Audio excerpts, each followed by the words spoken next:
August 14th, 2026, 3:08 local time. The central Persian Gulf, approximately 34 nautical miles northeast of Bahrain and 61 nautical miles southwest of the Iranian coast near Bandar Lenga. The pre-dawn sky is moonless and densely starred. The air temperature 36 degrees Celsius. Wind 3 knots from the northwest. Sea state 1. Flat water. Perfect visibility. The Persian Gulf at this hour carries its standard population of commercial vessel traffic. Tankers, supply boats, platform service vessels moving between the network of offshore oil and gas infrastructure that covers this section of the Gulf like a constellation of steel and light. Among those lights, the Alpha 7 platform stands 18 meters above the water on 4 steel legs anchored to the seabed at 42 meters depth. Alpha 7 is a joint Saudi-Kuwaiti unmanned wellhead platform, a structure that supports 6 active producing wells but requires no permanent crew. It is serviced by a supply vessel every 72 hours, monitored remotely from the onshore operations center at Ras Tanura, and protected by precisely nothing. There are no armed guards on an unmanned wellhead platform. There is no perimeter defense. There is a communications antenna, a remote monitoring package, a fire suppression system, and 6 wellheads producing a combined 11,400 barrels of crude oil per day, feeding into the subsea pipeline that runs 34 nautical miles southwest to the Bahrain offshore manifold. An Arleigh Burke flight, 3 guided missile destroyer, is holding a northeast heading at 11 knots on its assigned patrol track, 8.4 nautical miles southwest of Alpha 7. The ship is the southeastern patrol element of the Bahrain-based Naval Task Force, responsible for monitoring commercial traffic and responding to any maritime security incidents in its patrol sector. Its SPY-6 radar is tracking 34 surface contacts in its coverage zone. Alpha 7 is Contact Sierra 12 on the tactical display, a fixed infrastructure return that has been in the same position for all 18 days of the ship's current patrol assignment. It does not move. It does not behave anomalously. The watch team does not think about it. At 3:04, 4 minutes before our timestamp, 12 IRGC Navy Boghammar pattern fast assault craft departed from the concealed staging position where they had been holding for 11 hours, hidden among the commercial service vessel cluster in the lee of the Iranian-administered Abu Musa Island, 39 nautical miles to the northeast. Each craft carries 8 IRGC naval infantry personnel in full assault kit, weapons, communications equipment, and the specific material package required to execute Operation Fath al-Jazeera. Island Conquest. 12 boats, 96 personnel, 4 minutes of transit time already behind them. Welcome. I'm your host at Navy Legends. Tonight we are examining the scenario that sits at a specific and under-examined intersection of maritime law, rules of engagement, and the nature of what constitutes an act of aggression when no weapon has been fired, no vessel has been struck, and no U.S. military personnel are directly threatened. The seizure of an offshore oil platform in international waters by IRGC naval infantry is not a missile attack. It is not a naval combat action. It is a deliberate, calculated occupation of civilian energy infrastructure. A hostage scenario conducted at industrial scale, in the middle of the Persian Gulf, 8 nautical miles from a U.S. Navy destroyer, whose rules of engagement have not been written for precisely this situation. Tonight, we examine the 47-minute window between the moment the IRGC boots hit the Alpha 7 platform and the moment U.S. forces are authorized to respond, and what the IRGC does with those 47 minutes. This is a fictional simulation. Every tactical and legal element described has a documented basis in real IRGC operational doctrine and actual incidents of offshore platform seizure in the Persian Gulf. Let's begin. The IRGC operational planning for Fath al-Jazeera had taken 9 months. The concept was not new. Iran had seized offshore platforms and commercial vessels in the Gulf on multiple occasions since 2019. What was new was the specific strategic objective. Alpha 7 was selected not for its production rate, but for its pipeline connection. The subsea pipeline from Alpha 7 to the Bahrain offshore manifold fed a primary export system handling approximately 340,000 barrels per day of Saudi and Kuwaiti crude. Roughly 4% of total Gulf daily export capacity. Alpha 7 was also the junction point for the manifold's remote isolation valve system.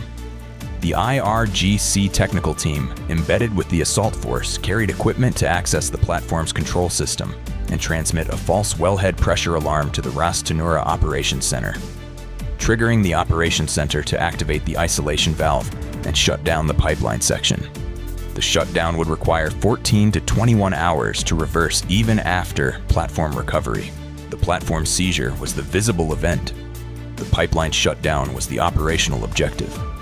And occupying civilian infrastructure with armed personnel produced a legal situation that the U.S. Navy's rules of engagement had not specifically addressed. The 12 Boghammar craft arrived at Alpha 7 at 3:08:14. They approached from the northeast, from the direction that placed the destroyer's radar signature of the platform between the approaching craft and the ship's radar, using Alpha 7's own steel structure as a brief clutter screen for the final 2 nautical miles of approach. It was a small tactical advantage that lasted approximately 90 seconds. The craft were below the radar's clutter rejection threshold while inside the platform's return shadow. At 3:08:22, the SPY-6 radar operator on the destroyer's watch team noticed that the Alpha 7 platform returned. Sierra 12, the fixed return that had been in the same position for 18 days, had a cluster of small contacts emerging from its eastern edge. He called the watch supervisor. Watch. Radar.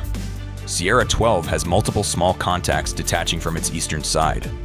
Assess fast small craft. Bearing 047 from Sierra 12, range approximately 0.4 miles, speed 18 knots. Heading toward the platform, the watch supervisor looked at the display. 12 small contacts, all converging on Alpha 7 from the northeast, decelerating as they reached the platform structure. Not moving away from it. Not transiting through, stopping at it. He called the tactical action officer at 03:08:41. TAO, watch. We have 12 fast small craft converging on Sierra 12, the Alpha 7 platform. They came out of the clutter behind the platform. Assessing possible IRGC platform seizure attempt. The tactical action officer was in the Combat Information Center at 03:08:44. He looked at the track data, pulled the file on Alpha 7, unmanned wellhead platform, Saudi-Kuwaiti joint ownership, no crew, no defensive capability, and immediately called the commanding officer. The commanding officer was on the bridge at 3:09:01. He had the picture in 4 seconds. 12 IRGC pattern craft, all stopped at the Alpha 7 platform, in the water around its 4 legs, with people visible on the platform's main deck level via the ship's electro-optical/infrared system, which had slewed to the platform on the watch supervisor's call and was now providing a clear thermal image of multiple personnel moving across the deck in what was unmistakably a systematic military occupation sequence. He keyed his radio at 03:09:18 and called the IRGC craft on bridge-to-bridge channel 16. Unidentified vessels at Alpha 7 platform. This is a U.S. Navy warship. You are operating in the vicinity of protected civilian infrastructure. State your intentions immediately. No response on channel 16. He called NavCent at 03:09:31 with his initial report. 12 IRGC craft occupied Alpha 7, requesting rules of engagement guidance for armed seizure of civilian infrastructure in international waters. The NavCent duty officer received the call at 3:09:38. He immediately escalated to the NavCent commander, to 5th Fleet, and to CENTCOM. The escalation chain began processing at 3:09:45. On the Alpha 7 platform, the IRGC assault force had been executing its occupation sequence since 3:08:19. 12 boats, 96 personnel. The first wave of 3 boats had secured the platform's main deck access points at 03:08:19, 03:08:24, and 03:08:31. The remaining 9 boats had offloaded their personnel onto the platform's lower equipment deck and secondary access points over the following 3 minutes. By 3:11:30, all 96 IRGC naval infantry personnel were on the platform. The 12 Boghammar craft had been secured to the platform's mooring points and fender systems. The IRGC flag was raised on the platform's communications mast at 3:11:44. The IRGC technical team reached the platform's control room at 3:12:11. The control room's access panel was secured with a standard industrial combination lock, whose code, a 6-digit sequence, was publicly registered with the Gulf Offshore Infrastructure Safety Authority as required by international maritime safety regulations. The IRGC technician opened the lock at 3:12:19 using the registered code. He was inside the control room at 3:12:22. The false pressure alarm was transmitted to the Ras Tanura Operations Center at 3:14:07, 5 minutes and 48 seconds after the first IRGC personnel boarded the platform. The Operations Center received the alarm at 3:14:11 and, following standard safety protocol for a wellhead pressure anomaly, activated the isolation valve at 3:14:44. The 340,000 barrel per day pipeline section went offline at 3:14:44. The IRGC's primary operational objective was achieved 6 minutes and 25 seconds after the first boot touched the platform deck. The commanding officer of the destroyer received the nav sent ROE guidance at 03:25:14, 15 minutes and 36 seconds after his initial report. The guidance was specific and carefully worded. U.S. forces were not authorized to conduct kinetic action against personnel on the Alpha 7 platform due to the civilian infrastructure status of the structure and the absence of direct threat to U.S. personnel or vessels. The commanding officer was authorized to maintain surveillance, establish a 500-meter exclusion zone around the platform, and hail the IRGC force on all available channels requesting their withdrawal. If IRGC personnel attempted to extend their operation to additional platforms or took action directly threatening U.S. vessels or personnel, kinetic response authorization would be considered on a case-by-case basis through the chain of command. He acknowledged the guidance at 3:25:22. He maneuvered his ship to a position 490 meters from the Alpha 7 platform at 18 knots, arriving at the exclusion zone boundary at 3:31:44. He hailed the IRGC force again on Channel 16, on the IRGC Navy tactical frequency, and on the International Distress frequency. No response on any channel. On the platform, the IRGC commander had established a defensive perimeter at all 4 platform access points. Each access point was covered by a 4-person team with crew-served weapons, PKM machine guns, and RPG-7 launchers visible to the destroyer's electro-optical system. The platform's communications antenna had been disabled at 3:16. The IRGC force had brought a portable jamming system that was operating across all commercial maritime frequencies, preventing the Ras Tanura Operations Center or any commercial vessel from communicating directly with the platform. The IRGC force was, from the perspective of international maritime law, in armed occupation of civilian energy infrastructure, with a clearly displayed national flag and clearly visible crew-served weapons visible to any observer. From the perspective of the U.S. Navy's rules of engagement, they were not yet doing anything that authorized kinetic response. The diplomatic response began at 3:31 when the Saudi Arabian government, alerted by the Ras Tanura Operations Center's pipeline shutdown alarm and the simultaneous loss of contact with the Alpha 7 remote monitoring system, made emergency contact with CENTCOM and the U.S. Embassy in Riyadh. The Saudi government formally requested U.S. military assistance in recovering the platform at 3:44. The Kuwaiti government made a parallel request at 3:47. CENTCOM received both requests and escalated to the National Security Council at 3:49. The NSC convened an emergency session at 4 o'clock Washington time, 11 o'clock local time in the Gulf, to develop a response framework. The authorization for U.S. military action to recover the Alpha 7 platform was granted at 3:55 local Gulf time, 47 minutes and 46 seconds after the first IRGC personnel had boarded. The authorization specified U.S. forces were authorized to use minimum necessary force to remove IRGC personnel from the Alpha 7 platform, to neutralize any resistance offered by the occupying force, and to secure the platform for return to its owners. The authorization explicitly noted that the action was being taken at the formal request of the Kingdom of Saudi Arabia and the State of Kuwait, and was consistent with the collective self-defense provisions of mutual security agreements in effect. The commanding officer received the authorization at 3:55 and 8 seconds. He had been preparing the response package for the preceding 18 minutes. His ship's 2 MH-60S helicopters had been at hot standby, engines running, crews aboard, since 3:37. Each helicopter carried a 4-person Navy SEAL element from the ship's embarked Special Operations Detachment, armed with M4 carbines, flashbang grenades, and breaching equipment. 8 SEALs against 96 IRGC naval infantry on a defended fixed structure. He did not send the helicopters into a defended platform with 96 armed personnel against 8. He called for support.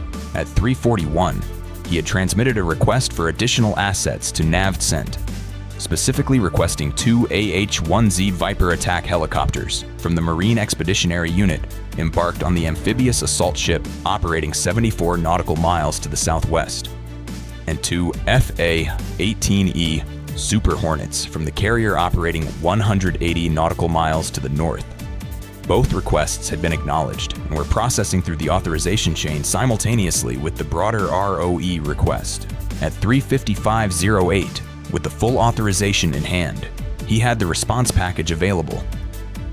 2 AH-1Z Vipers that had launched from the amphibious assault ship at 03:47 and were now 14 minutes out. 2 FA-18Us overhead at 20,000 feet that had launched from the carrier at 03:42 and had been holding in a racetrack orbit waiting for authorization, and his 2 MH-60S helicopters with the SEAL element at hot standby.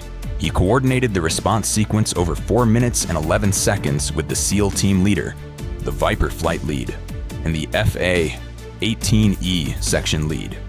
The sequence: F/A-18Es make a low-altitude supersonic pass over the platform. A show of force pass, not a weapons employment, designed to communicate that the U.S. response had transitioned to a kinetic posture.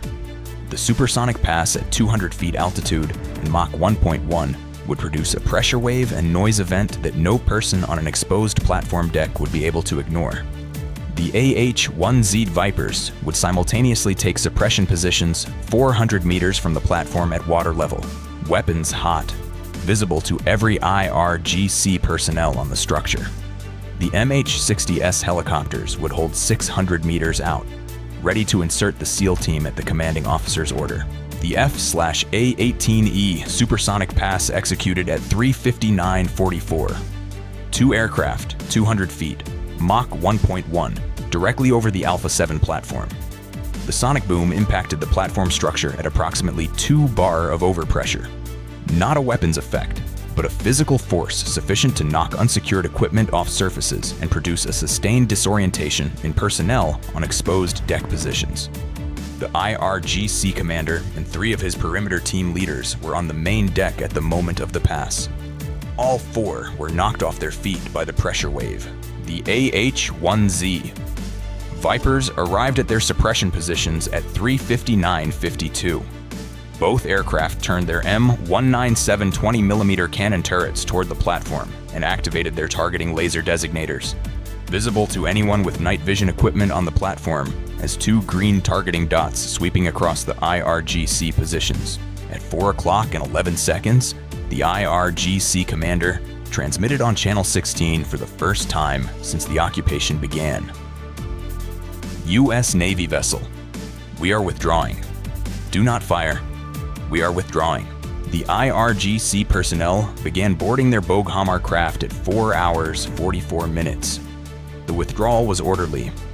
All 96 personnel were on their boats and departing the platform by 4:08:31. The 12 craft headed northeast at 34 knots toward the Abu Musa Island exclusion zone. The commanding officer did not pursue. His rules of engagement authorized recovery of the platform. They did not authorize pursuit of withdrawing personnel into the contested waters near an Iranian-administered island without additional authorization that would take additional time to obtain. He watched the 12 craft accelerate northeast on his radar display and held his position at the Alpha 7 exclusion zone boundary. The SEAL team boarded Alpha 7 at 4:11 and conducted a systematic sweep of the platform. No IRGC personnel remained. The control room had been accessed and the false pressure alarm cleared, a process the SEAL team's attached technical specialist completed at 4:18:34. The Ras Tanura Operations Center confirmed pipeline pressure restoration and began the restart sequence at 4:21. The pipeline returned to full operational flow at 6:44. 3 hours and 29 minutes after the isolation valve had been activated by the false alarm.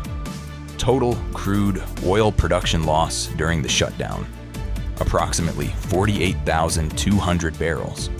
At current market prices, approximately $4.3 million in lost production value before the restart operational costs. Iran's Ministry of Foreign Affairs issued a statement at 800 Tehran time, characterizing the operation as an IRGC Naval Forces training exercise conducted in Iranian-claimed territorial waters, and denying that any Saudi or Kuwaiti infrastructure had been occupied. The claim of territorial waters was not supported by any recognized international maritime boundary. The Alpha 7 platform was located 61 nautical miles from the Iranian coast, well beyond any plausible Iranian territorial water claim.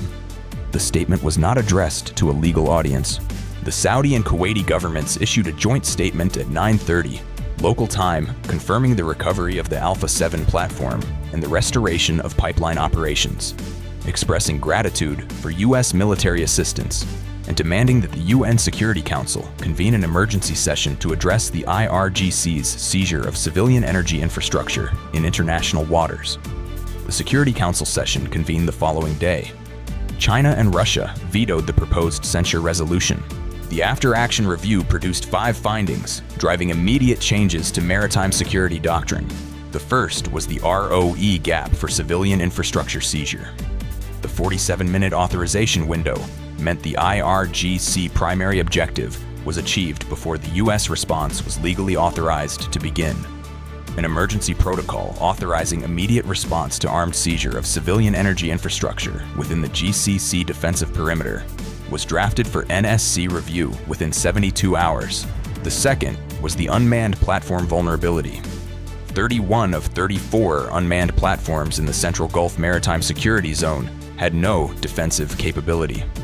A joint US-GCC offshore infrastructure protection program combining security vessel patrols, remote sensor packages, detecting approach craft at 5 nautical miles, and pre-negotiated response authority was directed for immediate development. The third was the false alarm pipeline vulnerability. The IRGC team exploited a publicly registered control system access code to generate the false pressure alarm. Immediate replacement of all publicly registered access codes for GCC offshore infrastructure with classified protocols was directed. The fourth was the staging area detection gap. 12 craft had staged for 11 hours in the commercial vessel cluster behind Abu Musa Island without surveillance alert. Enhanced SAR monitoring of the Abu Musa cluster to discriminate military pattern craft within commercial traffic was directed as an immediate ISR tasking change. The fifth was the response time gap. Every military asset required for the response had been in position before the authorization existed to use them. The SEAL team at hot standby 18 minutes early. The Vipers airborne 8 minutes early. The FA-18Es overhead 13 minutes before clearance. This is what Navy Legends returns to across every legally ambiguous scenario in this series. The gap between military readiness and legal authorization is not closed by better training or equipment. It is closed only by pre-authorized, pre-negotiated rules of engagement written before the novel threat category is executed for the first time. The IRGC built its operational timeline around the 47-minute authorization window it had calculated. It executed its primary objective in 6 minutes. It withdrew before the response force was legally cleared to engage. The pipeline was restored. The platform was recovered. The IRGC flag came down, and the 6 minutes and 25 seconds between the first boot on the deck and the false alarm reaching Ras Tanura produced $4.3 million in direct losses. An NSC emergency session, and an offshore infrastructure vulnerability demonstration that would drive insurance premium adjustments across all Central Gulf platforms for the next 24 months. 6 minutes and 25 seconds. That was all it took. Stay informed. Stay vigilant. I'll see you in the next one.